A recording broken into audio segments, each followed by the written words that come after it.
Skinny for Friday, May 23rd. I'm Mitch Perry, the senior political reporter for the Florida Phoenix. Thank you so much for joining us this morning. My colleague Ray Rowe is out today. I believe Ray's with his family enjoying the holiday weekend, which I hope all of you will soon be enjoying. But we're going to have a great show today. I'm predicting this in advance. Maybe it won't be so good, but I hope so. We're going to talk about politics, the state level, the local level, national level to some extent.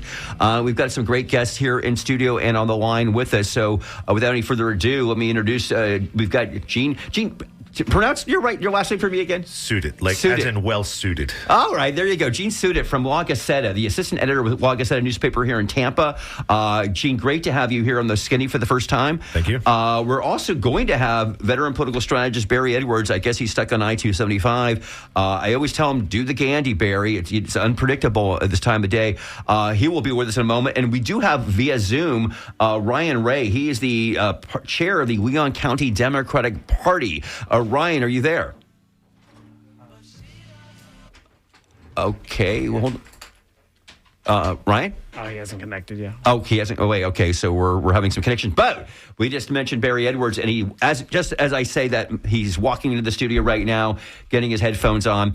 All right, so we're getting everybody just collected here a little bit here. All right, so great. So, by the way, just a reminder: next week we are doing some fundraising here on WMNF. You might say, "Gosh, wasn't it that long ago you did some?" Yes, 3 months ago, but it's only 3 times a year. So I think after this one, we don't do the last one. It won't be till September. It'll be the summer fundraising drive next Friday. So, think about us, because again, with the prospective PBS cuts or NPR, CPB cuts, Corporation for Public Broadcasting, which gives funding to NPR affiliate stations, public broadcasting stations like this. We all know that's up in the air right now. But anyway, we will be doing that next week. Okay, so... Well, good morning, gentlemen. So I want to begin with Tallahassee, because that's my bailiwick covering state government. And, of course, right now, as we speak, we don't, there's still an extended session right now. I want to bring this up because the deal is we don't have a budget right now because of this dispute between how big a tax cut, essentially, they're going to try to provide the constituents here in Florida. They did have a framework of a $2.8 billion sales tax cut a couple weeks ago, but apparently that got blown up. We mentioned a couple weeks ago dissension between the Senate and the House. It looks like Senate President Ben Albritton doesn't want to go as far as House Speaker Danny Perez on that. But this is the thing, and I want to bring this up to our guests here, and that is, can we really even afford this? According to the Florida Legislative Budget Commission, which that they say that next year will be okay, but in 2 years from now, they are projecting a deficit here in Florida that would be basically a $2.8 billion deficit. And in 3 years from now, it could balloon to $6.9 billion. So I get the feel-good, thing of getting a tax cut. Gene, starting with you, what do you think about that? Well, I'm always worried anytime I hear tax cut, because when you cut from one place, it's going to go to another. The governor floated the idea of getting rid of property tax. It's great. I don't want to pay property tax, but now what do you have to do? You have to make up that money somewhere. Perhaps you raise sales tax, which is a regressive tax, which would certainly, if you think about how many bills were made for people in the military to not have to pay property tax and everything. So right. Now everyone's going to pay that. And my big worry is that all of our local things are funded through that property tax, that it becomes weaponized. If it becomes a sales tax, and now Tallahassee says, well, maybe I don't like that Blue County. Maybe you guys aren't doing what you need to do. So maybe you're not going to get the funding you need. So anytime someone if you want to cut my taxes because you figure out a way, hey, this is too much fat, we're going to, we figured out how to spend it better. Great. If it's just a blanket just to sort of enrich people, I don't understand it, and I don't like it. Barry. Okay, so I first of all, I think there's 3 parts of this. So there's 3 parts of a lot of this. So there's the governor's part of his perspective on the budget. There's the Senate perspective on the budget, and the House perspective. And there were 3 big disagreements. The House wanted to do a sales tax cut, which was $2.5 to $5 billion, depending on how. And then they also wanted. Then there was also $5 billion apart on the regular budget that we would have traditionally. But the House had the third wrinkle is they want to go through recurring budgeting. Now the governor started to do that, and then he quit it. And the recurring budgeting that they want to cut is $5 billion. So what's the difference between regular budgeting and recurring? So if I'm Barry Edwards, I'm a state senator, and Mitch Perry comes to me and wants $1 million for WMNF, I put it into the budget, and I have to do it every year. But there's certain provisions that you can make it recurring, so I don't have to do a appropriation bill. It just happens. And that's what Perez was asking for, right? Right. Flat out, this is going to be, we're going to cut from 6% to 5.25% forever. Right. Originally, that was his original idea. Of the sales tax, but he also wanted to cut $5 billion of the recurring budgeting. So, and here's why the Senate's reluctant, and Albritton said if you cut taxes, you can never raise them. So, believe it or not, and I know this is going to be hard for my friends on the liberal side to believe this, is 10 years ago, 8 years ago, and 6 years ago, the Republicans thought the state they were going to lose the majority. And so they did all sorts of crazy stuff. I'm sorry about that. Yeah. Crazy stuff, crazy poop. And what they put in, that if you want to raise taxes, you need a supermajority. You need a 2/3 vote. So that means if they cut the sales tax by 0.75% down to 5.25%, they want to raise it back to 6% in 4 years, they'd need an 80 reps vote in the House and 27 in the Senate. Well, that means 1/3 plus 1 can block it. You only need 34% and you can block a tax increase. Well, my Republican friends aren't going to do that, but Democrats would box them in too, because they'd box the Republicans and make them look like the foolishness that this is right now. So that's where the big things is. So the House has capitulated on the sales tax. That's off the table now. They're not going to. So the big things are the $4 or $5 billion apart on the regular budget, but also the recurring spending, and then the governor wants to do the sales a tax cut on property taxes, right? But that has to be put on the ballot. That's like so that would go on the November. Yeah, that's 26th. not going to happen. Now, are we still having a problem with Ryan? Yeah, he hasn't. Well, he says he's. I'm sorry, folks. This is not interesting radio. We're talking about somebody getting on Zoom here.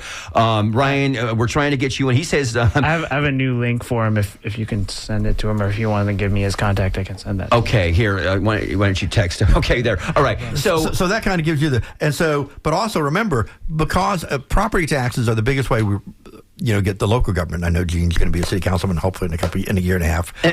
But what happens is, when my house is worth $100,000 and next year it's worth $103 because I'm homesteaded, or $110, it can go up on the tax value of $103,000. So I'm paying more taxes under Florida law. That's a tax increase. Yeah. So that's really we should be looking at is millage rollbacks. And I won't challenge you today. Right, and that's what we're hearing from folks like Blaise and Golia. Like, it's local governments are out of control and they're spending too much money. That's where the increase is. The state budget, by most economists, is not enough, because if you drive like on the interstates, I mean, it is horrible here. I left and gave myself a lot of extra time today, and I still had, when you came on I-4 here, it gets bottlenecked.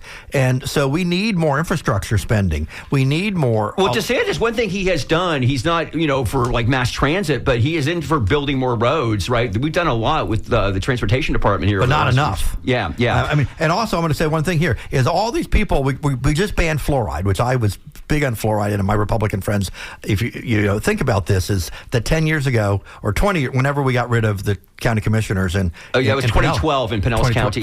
So is they're all for all these forever chemicals. Well, if forever chemicals are so bad for us, why are we cutting the EPA? Who's going to check them? So if these things are so bad, we need to be spending money on the other side. We'll get into Maha and later on the show here. Again, if you're just tuning in, we've got Barry Edwards, Gene Suited. I'm going to get it right. Gene Suited here. And we're getting Ryan Ray on here. Okay, let's now move on to, just wanted to bring that up. Okay, Hope Florida came up this week, of course.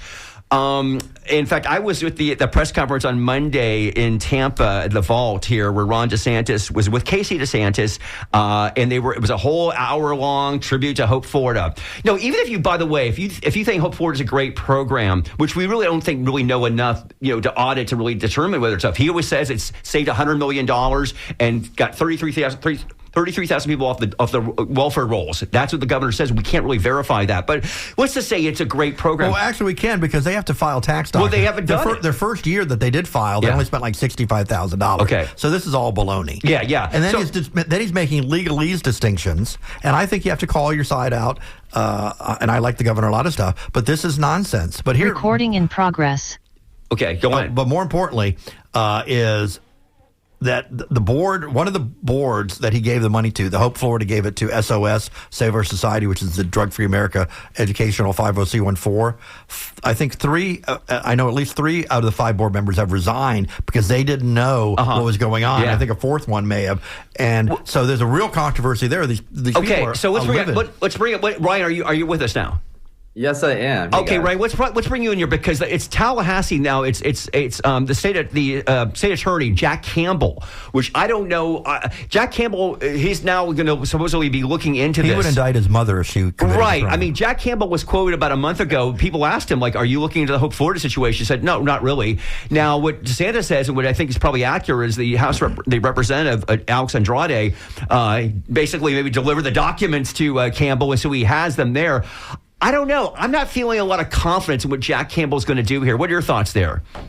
Yeah, well, first of all, good to be with y'all up here in Tallahassee. Yeah, Jack Campbell has not been known to be terribly activist or to pay a lot of attention to state government affairs, even though it's in his jurisdiction, right? So I think that you're exactly right, Mitch. I think that this is because, the House Education Budget Panel, the healthcare budget panel, right, rather, by Alex Andrade, I think just prepared this extensive dossier. I mean, there was subpoenas threatened. There was preparations. According to Matt Gaetz, there was extensive preparations on the back end inside the House in terms of impeachment proceedings for the Jim Zinthmeier, the Attorney General. So I think that there's a lot of information that Jack Campbell simply perhaps felt that he couldn't ignore. It's definitely not like him to go after state government officials. It sort of has been a don't ask, don't tell kind of a relationship between the two jurisdictions.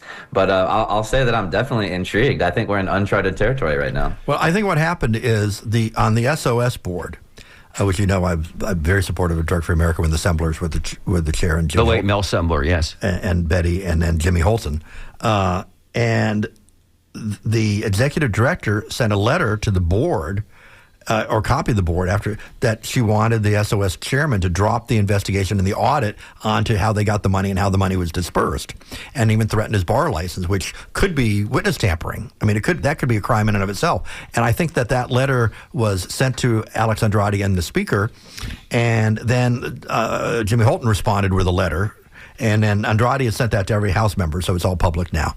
And I think that was what prompted. I think they were kind of at a dead calm, and this rejuvenated. Just listening to Andrade on the phone, I mean, he was re-energized by this because this looks like a conspiracy. And why would you have, just an example, nobody was informed. When you get I do a lot of fundraising for charities. If I raise $50,000, I'm going to call my boss and my board and say I raised $50,000. If I raise $5 million, I'm going to call you at 4 a.m. and wake you up.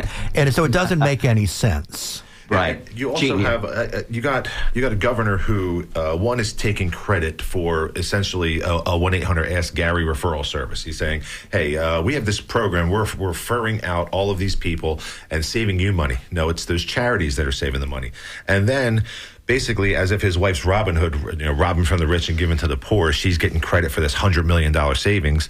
And he's saying, don't believe your lying eyes. Like, don't look at this. Don't look this way. We're doing good work. It's like, I don't know when it's okay to take $10 million, funnel it, and then say, but it was in your best interest. Like, it's just, Andrade is right, and he was even trolling the governor, saying, "Hey, I'm sorry, I hurt your feelings." Right after the governor called him a quote jackass on Wednesday, I believe it was, at a press conference. Again, if you're just tuning in, it's 11:20 here on WNF 88.5. The Skinny here. We're talking Florida politics to begin the program. We'd love to hear your thoughts here. 813-239-9663. You can also send us an email at dj@wmnf.org. Okay, so like I said, Casey DeSantis and Ron DeSantis were in town on Monday. Actually, it was the 4th time Ron DeSantis had been in Hillsborough County the last couple of weeks.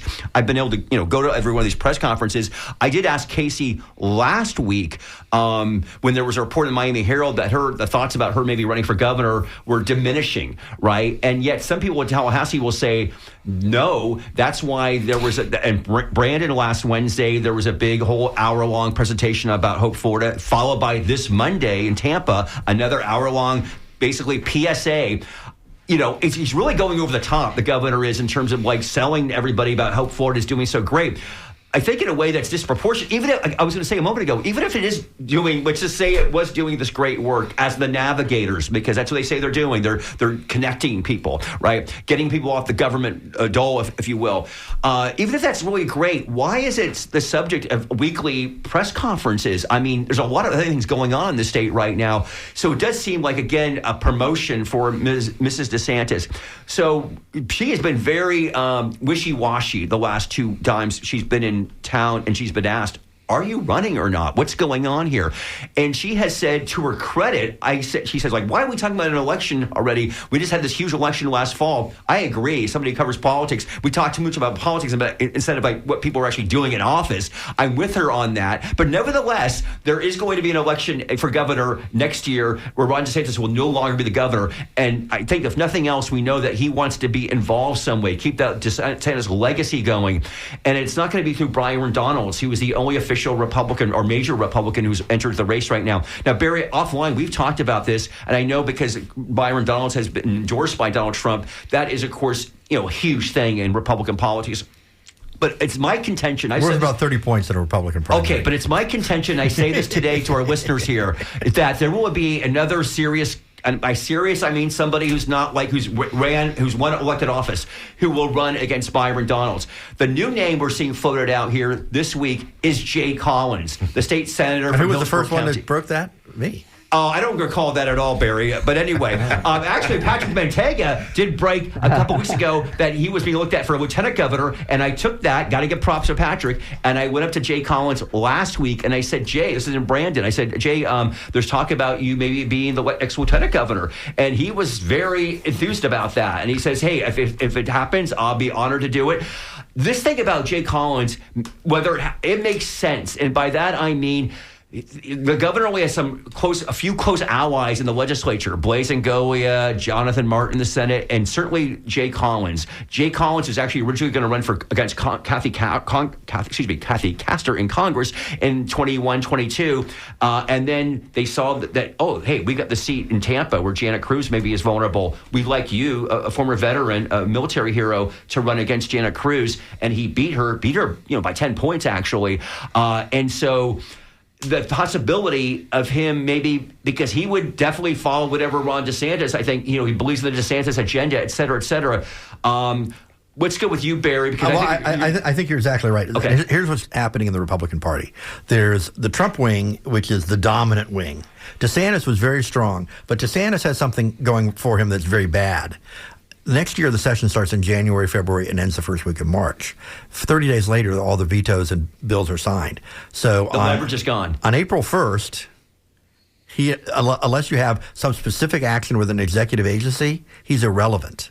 So all the juice is gone. So he now is less than 12 months. He has 11 months of strength left. 11 months. And Jennifer is going to be 10 months of he has power.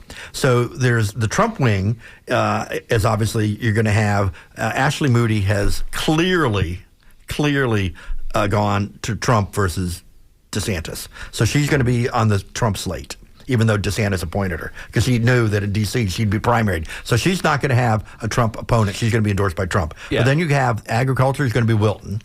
Now you're going to have the CFO. It looks, I would say, 90% likely that the governor appoints Blaise Ngolia. And Joe Gruters will run. And Joe Gruters, who is endorsed not only by the president, but Rick Scott and Ashley Moody and 20 state senators, every speaker designated. Okay, so let's get to and so you're going to have Collins, and then you're going to have Attorney General. Uthermeyer is either going to be running against Chris Sprawls or Congressman Rooney, who will be. Gaetz? Matt Gaetz is not going to run.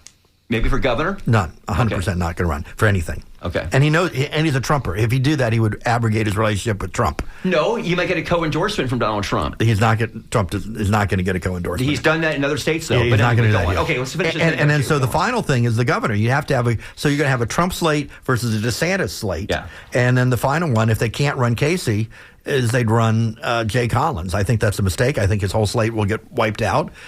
Sprawls has millions in the bank in his PACs. Rooney is able to, part of the Steelers Rooney family is able to raise a lot of money. So I think that you're going to have a Trump slate versus a DeSantis slate, and the Trump slate is going to absolutely destroy the DeSantis slate. Okay, Ryan, your thoughts there? Yeah, pretty much the same. I think that Iowa showed us a lot. 99 counties in Iowa. You saw Governor DeSantis bring all the king's horses and all the king's men, every backbencher, random state house rep and state agency employee and everybody else that he could bring up to Iowa from him. And he won 0 counties out of 99. And if he made it that far, if he made it to Super Tuesday in 2024, Trump would have cleaned him out, probably 80-20. So, I definitely agree with the general theme of the declining DeSantis juice. I think that there could be a play from Trump world against Uthmeier and that attorney general race for sure.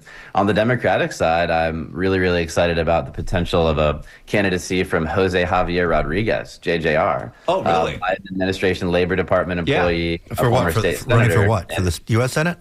I believe that JJR will run for attorney general. That's kind of the rumblings, and I think that he's a very strong candidate for that role. He's a strong candidate. Unfortunately, he's a Democrat, and I'll predict like I did the last 6 years or 8 years, and I'm sending this to the Herald's editorial board and the Times and Steve Busquet, is that all the statewide Republicans will win by 15. And remember, I told you on air a year out that Scott and Trump would win by 15. I was wrong. Right. They won by 13. But you're going to have an additional 400,000 Republicans registered by then. So none of the Democrats are viable. Let's pivot. Really are the last humble man. I am humble. The truth is the truth. Okay, we will pivot to Gene. That's the way the numbers have gone. The Democrats in a minute. But first, we've got actually a couple of callers, and we've also got Ron writes from Zephyrhills Hills. This is kind of cute. He says, if Casey DeSantis can defraud Medicare of a few million more, actually it was Medicaid, $1 million more dollars and plead the fifth a few times, she stands a good chance at being elected governor. Okay, thank you for that, Ron. Okay, and we got some callers here, so let's go to our callers. Let's hear what they have to say. Carl from Dunedin. Carl, you're on the Skinny. Hey, enjoying the show. I have to laugh, though. I'm listening, and the level with all the huge problems, water pollution, the aquifer, paying for junk homeowners insurance.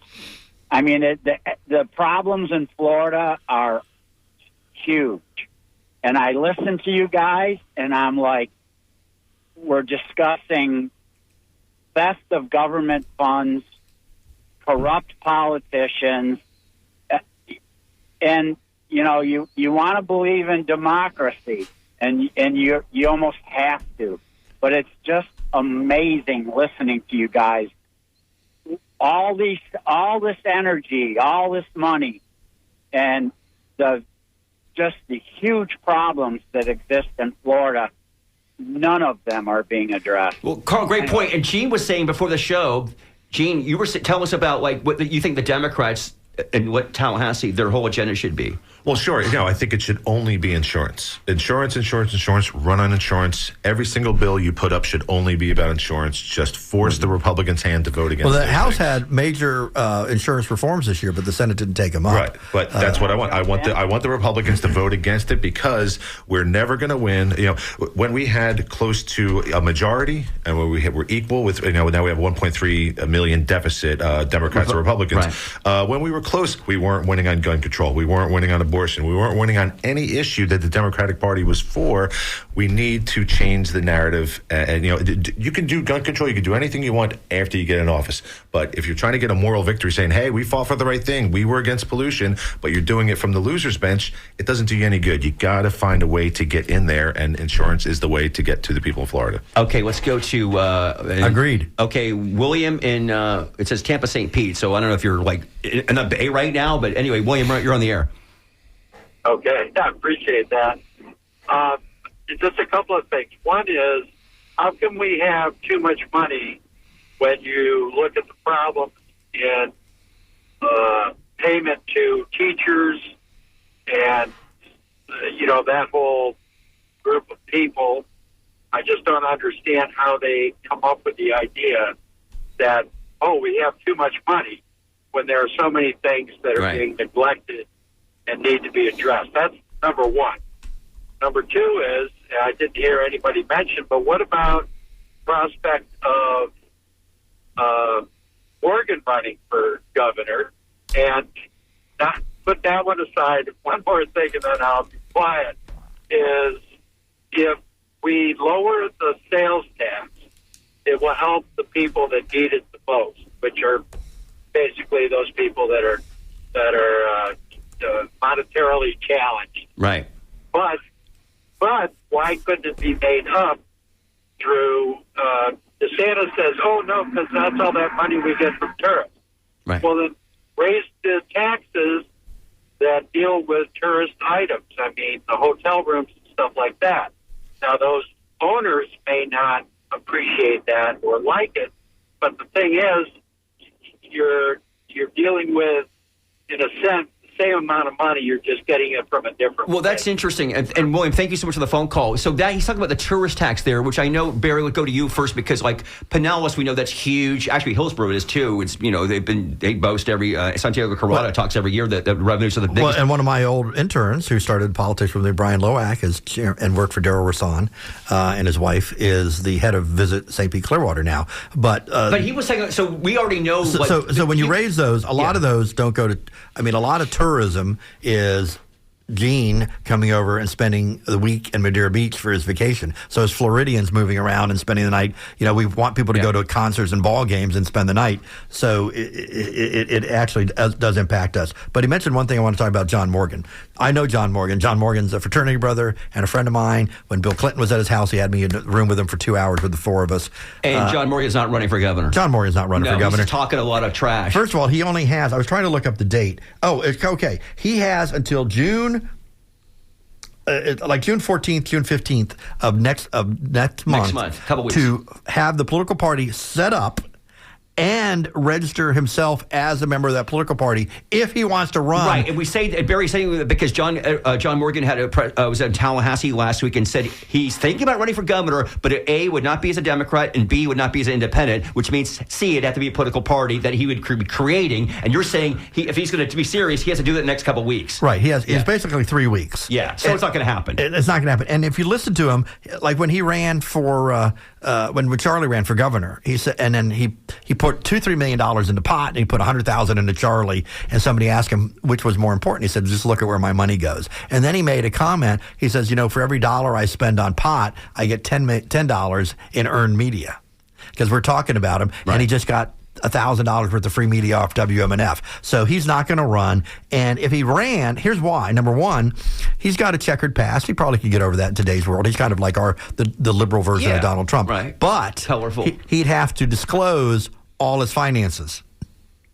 I don't think he wants to do that. I don't know. Trump never disclosed all his finances. Well, Florida has much more stringent laws than federal disclosure laws, and Trump did disclose all his finances. He's been litigated. They went to court. We got all that in the trials. So that's not true. Let's be fair. But the state ones are very detailed, and I just don't think he wants to do that. But more importantly, he makes a ton of money. He's a billionaire now, and I just don't think he wants that scrutiny. He hangs out in Hawaii. Yeah, he's not going to do it. So go to Ryan Ray. Ryan, we were down. We did the Florida This Week a couple weeks ago when you were down here in Tampa, and you were very bullish on the David Jolly candidacy for governor as a Democrat.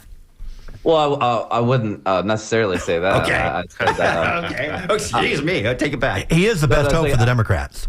I did say that, I'll take it all day. A swing area congressman like David Jolly in, and somebody like Jason Pizzo out. I said that I was comfortable taking that all day, and I think that's the way. I think we're looking at a 2026 wave election. I think we're seeing a big, strong Democratic wave shaping up across the country. I think we're going to see dozens and dozens of House seats go blue. And I think that we're going to see, things are definitely difficult in Florida, but I think that David Jolly is doing something interesting. I think he's cutting an interesting path. And again, I think that, Pizzo's drawing dead. What I'm hearing is there's still a chance in the next 3 weeks that John Morgan's party will come together in some way. Well, that's not good for the Democrats, because that's going to draw away votes for the Democratic candidate. Well, I think that's right. I think that would be totally a spoiler candidacy. But let's look at Democratic waves. As someone who's studied this and came up, at the University of Florida, they talk about my little turnout chart, which By the way, let's introduce everybody. That's the voice of Barry Edwards. He's been a longtime political strategist in Florida and in the Tampa Bay area for 40 years or so. Formerly a Democrat, now a registered Republican, but he works with a Democrat and Senator Darrell Rasan. Want to get it all out there. We've got Gene Saidut. Suit it. I'm writing it down. I'm sorry. This is so embarrassing. Gene Sudik from Waunagasetta. And we've got Ryan Ray, the Leon County Democratic Party chair. It's 11:35, and we're welcoming your phone calls or texts. We've got one more text or email message here. You can email us at dj@wmnf.org. Let's see. Somebody, they don't write their name, says Susie Wiles is going to bury DeSantis. Okay. True. Okay, so before we end the discussion of the governor's race, I want to go about Jason Pizzo for a moment here, because the senator from South Florida, he, of course, dramatically said the Democratic Party was dead a couple weeks ago and left the party, and now is going to run as an independent NPA as a governor. And Barry Edwards, I will give props to you on this, because you're the one, because you've said this before, and I think you've been proven prescient in terms of the fact that when people say, well, the NPAs are going to help me get over the hump, you hear this from Democrats, basically, who are, trying to, when they're in an election like Pinellas County, when they're at plus minus 7 or 8 or what have you. Right. But with the NPAs, hey, we come across, we win. But the NPAs are basically already, there's very few centrist NPAs. What would you say, 5%, 10%? So there's three types of NPAs. There's NPAs that are leaning to the Democrat. Those are people that think Bernie Sanders should have been the nominee and Barack Obama was conservative. And they will not, they are more... To the quote-unquote far left. Right. So they're the progressives. And they're about 30% of the Florida NPAs now.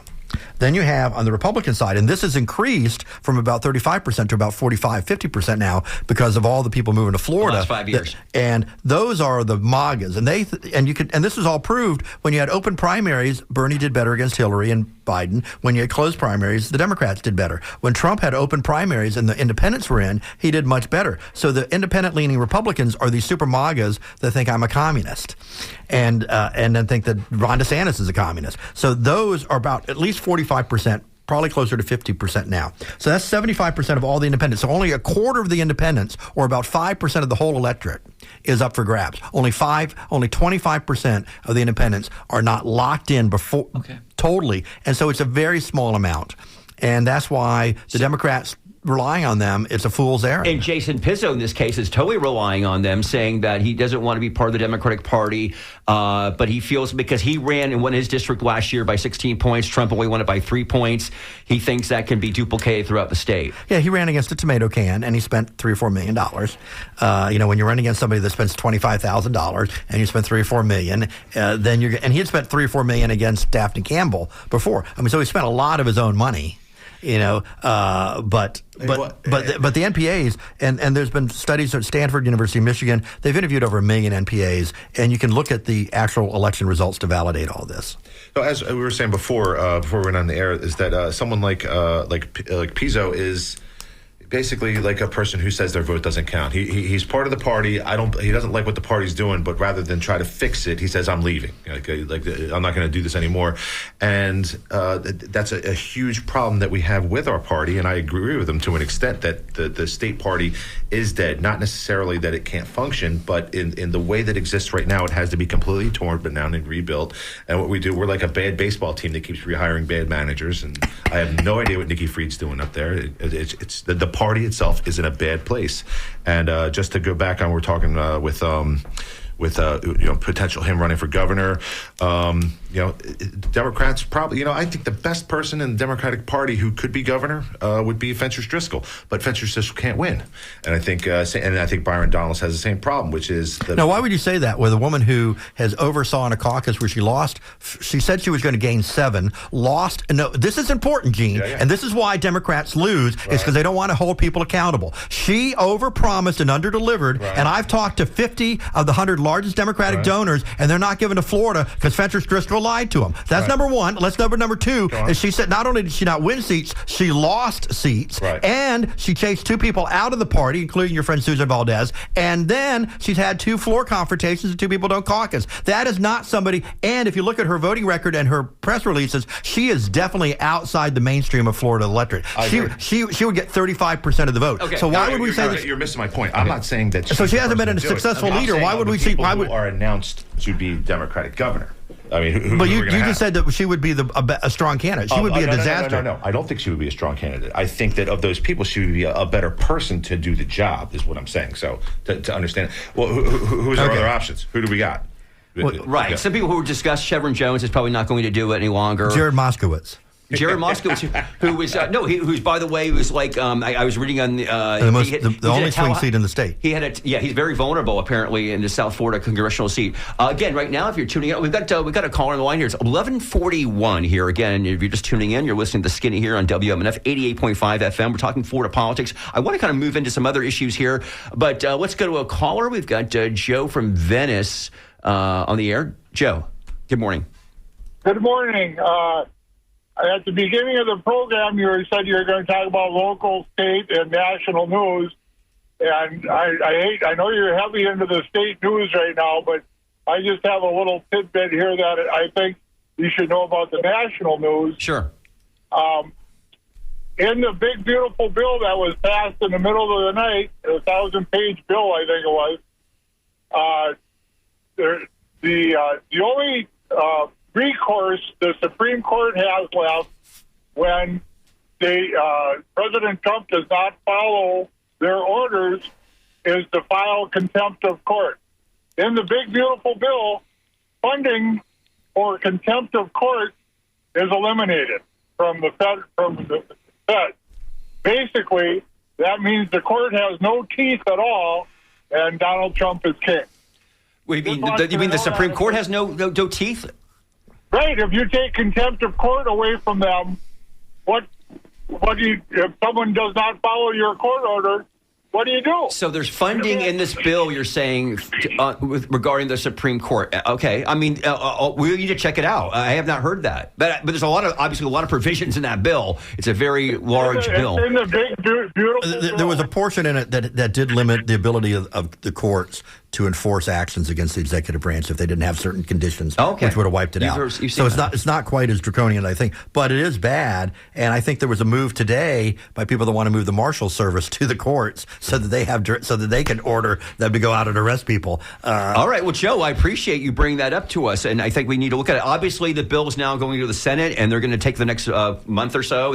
I think they want to pass it by the 4th of July. We'll see if that happens, but appreciate that thought. And absolutely, let's talk about federal. I want to bring up, staying on this issue about the Democrats and how they can try to come back, if you will, on the national level, because and I was telling Gene, I was at this event last night in Tampa where it was put on by the LGBTQ plus caucus, although other caucuses were sponsors of it, and it was a really raw discussion about Democrats, like talking about, frankly, Donald Trump boasts about there's so much winning. These people were talking about so much losing, and it's just a fact. In the Florida Democratic Party in the last few years, and it's just been 24 years of decline. Well, but also, and then we talked to somebody who was swapped in who said like he was not going to speak because he felt like he was invited to speak because your man Jackson McMillan was invited, but he couldn't appear apparently, and there was nobody there who'd actually ever won a race. So that was some criticism about who was on the talking about this. Well, but there's a lot of that in this. Yeah.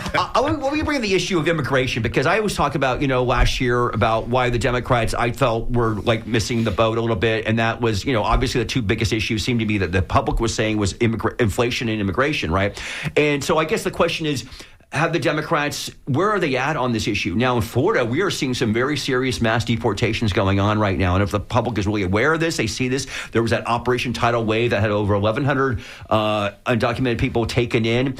We don't really know much about them at all, but we know that the Highway Patrol was involved with this. DeSantis, the bill they passed in January, now deputized all local law enforcement here to go ahead and work with ICE.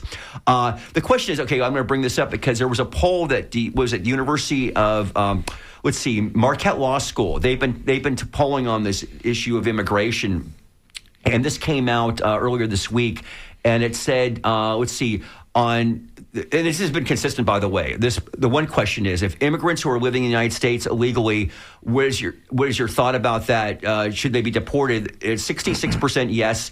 34% no. Now it changes when you say the question has changed. It says if they if they had lived here for a number of years, had jobs and no criminal record, then it's 58% oppose that, 42% support that. So it's not like down the line, but I do think that this has been, and there's these high profile cases such as the man, of course, the Maryland man, right, that we know that folks went and investigated. Who was that? Kilmar Abrego Garcia.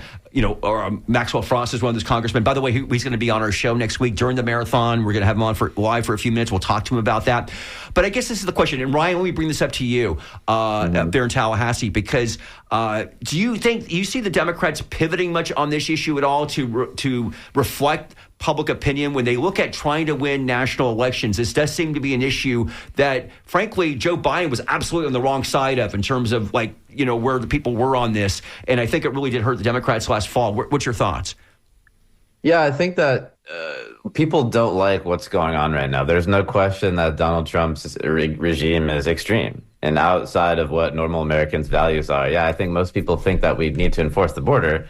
But I think that, you're talking about a administration that's considering suspending habeas corpus, a fundamental legal right. We've got people don't want ICE checkpoints all over Florida. It's bad for tourism. It's bad for the moral character of our community. And I don't think that this polls very well at all. The inverse to what Barry was saying about 24 years of Democratic collapse in Florida, the inverse is also true. 24 years of unchecked Republican trifecta for many, many years. And the fact is, these extreme, hardcore, dubiously constitutional actions when it comes to federal immigration enforcement are not only going to hurt our state's economy significantly, and I think already people have gotten more bullish and leaving, voting with their feet against Florida in the future because of this stuff. They're going to have a really, really nasty outcomes in the economy on this stuff. And I also think that's going to hurt Republicans' recent success that they've built with Hispanics. I think that we're going to see Hispanics. There's going to be a huge chilling effect and a reversal coming back away from Republicans. Okay, so I'm going to challenge you on that because, as you know, especially in South Florida, we've seen this now, and this is part of the Republican surge, especially in South Florida with the Hispanic vote, right, the Cuban vote, Venezuelan vote. Whether it was the fear of socialism, right, and what that meant for people coming from their native countries, and what how did that portend to a Bernie Sanders or an Andrew Gillum, but we've seen this, Ryan, obviously where Florida has turned, become more Republican. It started with the South Florida people. By the way, this week Miami-Dade now officially Republican. Basically, I mean, there's some question about whether all those numbers are in, but that's a big moment symbolically in the state. So you're saying that. And it makes sense what you're saying, but I mean, we really need to see the evidence of it.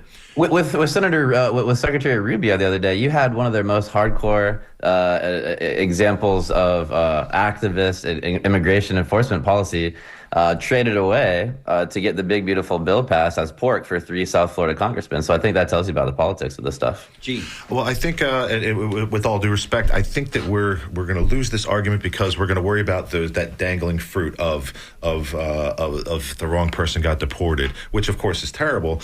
If you take somewhere like Florida, you're right. You only see the ICE thing in urban areas. Our Attorney General, a former the Strawberry Queen, could tell you, that you go through those strawberry fields in Plant City, where are the deportations there? Because what are those plants owned by?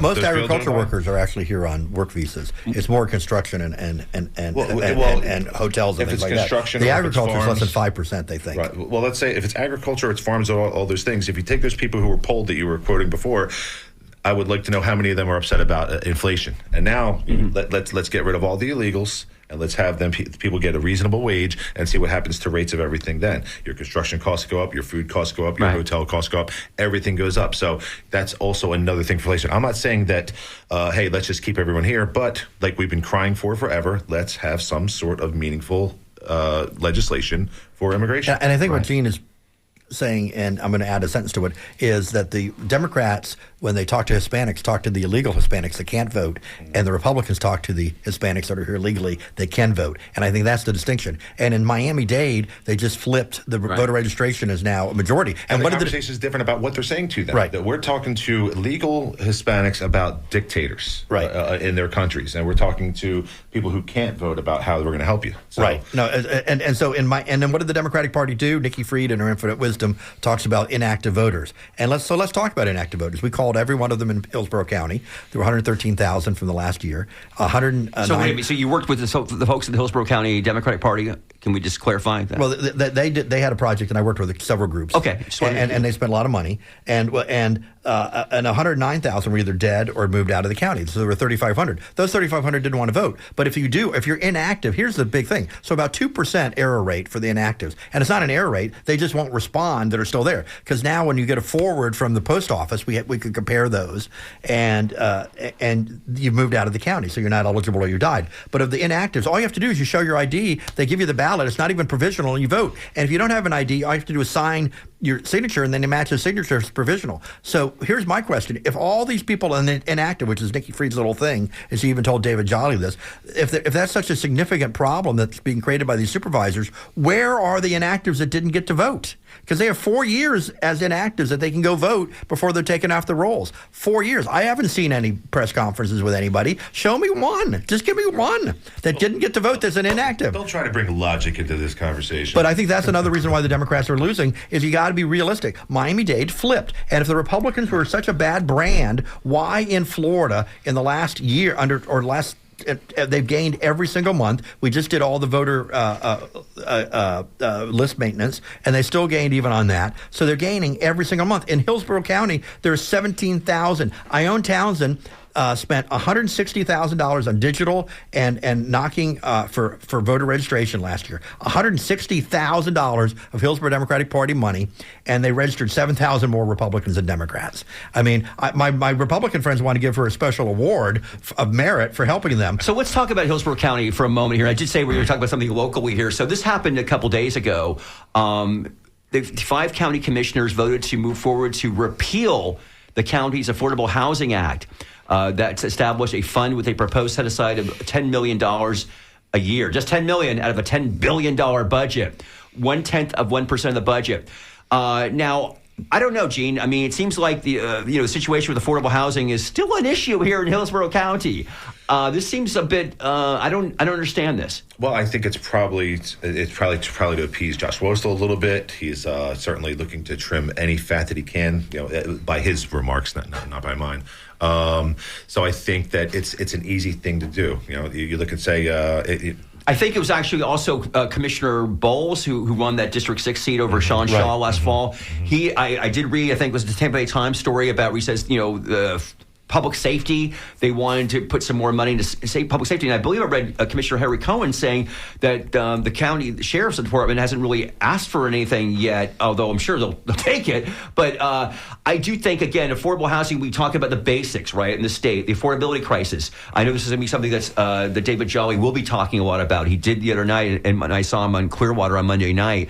Barry, do you think that's a resident issue, is the issue of the affordability crisis in Florida here? Somewhat, but not as much as insurance. People talk about that's part of it, though. That's the whole. Right. It's part of the conversation, but it doesn't appear to move people's votes. Right. Because people that are voting already own a house or are comfortable renting, and the ones who don't are the ones that aren't voting. So it's an important issue, obviously, and I disagree. I think you're right. I mean, the state needs to do more. Historically, the federal government did affordable housing units after the wars and things like that. The local governments just don't have the resources, although their budgets are the ones that are bloated. And that's where we should put a cap on non-homes. Do you agree with DeSantis and Blazing Goli when he says the local government's spending too much money these days? I hate that you put it that way, because obviously I'm a Joe Gruters fan and don't want to give any credit to Blaze. But yes, I do think that their budgets have gone up 80% in 5 years or whatever, and it's all because your property. But more importantly, if you're for affordable housing, you can't allow a 10% increase on, just think, an apartment complex is non-homesteaded. Every year they get a 10% increase on their property taxes, 10%. So you do the compounding, in 5 years is 60%. In like 8 years, it's 100%. It's doubling, or 7 years, because of the compounding effect. So that gets passed on. I mean, that's as ludicrous as Trump saying that Walmart should eat a tariff that he had 145% tariff. Oh, so we're selling you a T-shirt for $10 that we just put $15 on. Right. We want you to eat the $15 more than you're making. Money. You can take the Ryan, let's go back to you up there in Tallahassee. So, what do you see again? I mean, you're optimistic, right, about next year in terms of the prospects here. What about legislatively? Do you really think that I mean, the numbers are so low right now, right? 12 senators in the 40-member chamber, 33 members in the 120-member House. What do you see happening? And you think that the revulsion to the Trump administration's efforts on so many different things they're doing now, that's going to come back and it's going to help the Democrats next year at the ballot box?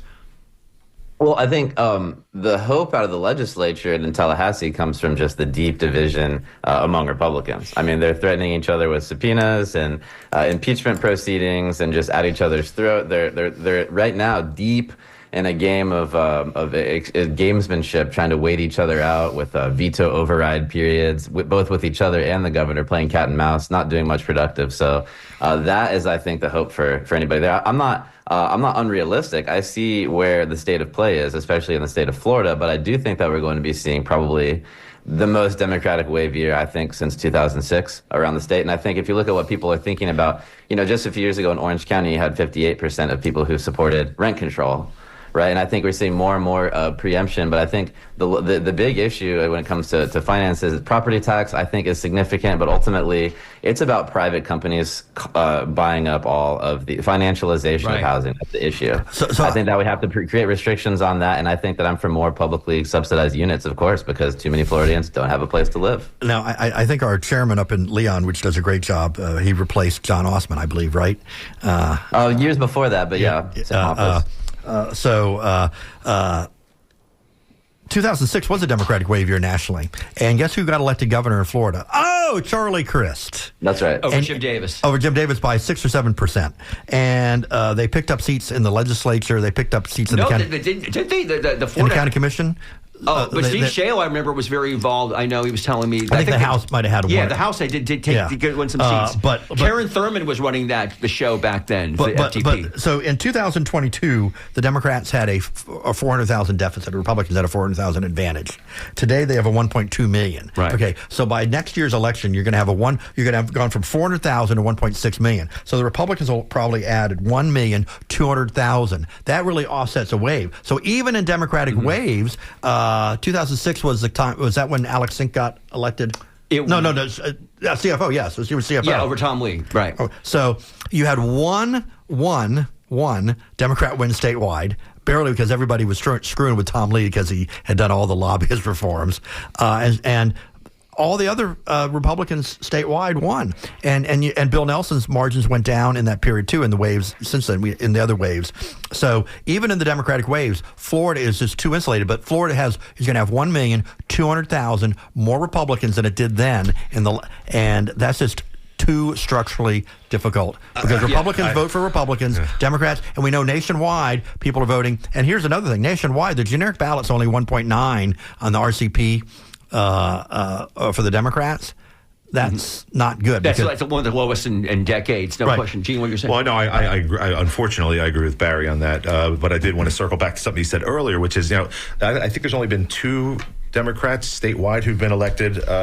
Period. Well, you have Nikki Fried, Alex Sink, and Bill Nelson as far as cabinet positions. But Bill Nelson and his declined, kind of like Manchin's did in West Virginia. So it's been 30 years of Republican control. I know Barry said earlier, that about 10 years ago that we really put the Republicans on guard and started making them do crazy things. I think that's like saying that's like a bully holding your hand and punching you in the face and saying, "Why are you hitting yourself?" Like we're the kid on the ground.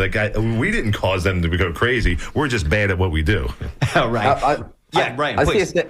I see a statewide electorate that, went 58% for a woman's right to choose and for decriminalizing medical marijuana, or recreational marijuana, rather. So I think that I'm under no illusions about the electoral arithmetic, but I do know that I think that MAGA as an electoral proposition, it is not good long-term for the Republican Party. And I'm just saying that there are some interesting opportunities that 2026 will present. And we're seeing it in polling for generic ballot in Florida. The Republicans have about a 7-point generic advantage. All right, Barry. Hey, so I think that's about it, folks. Wow, it's been quite an hour here. Really appreciate it. By the way, I want to remind folks again, next week we will be doing fundraising. We'll be having a live interview, though, with Congressman Maxwell Frost, though. I really hope you'll tune in for that as well.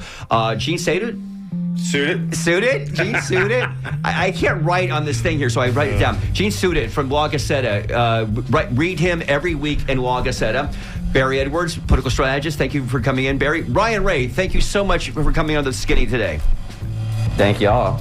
Appreciate you, Gene. All right. Thank you, Barry. Thank you for having me. I want to thank also Joe Remo, who's been running the board here. Joe, thank you so much. And also Irene Matthews doing the phones for us. You are listening to WMNF 88.5 FM in Tampa. Stay tuned next for Joe Ellen Schilke, I believe, is coming on next. The hostess with the Moses. I'm Mitch Perry. We'll be back here next week, same time, same place. Thank you.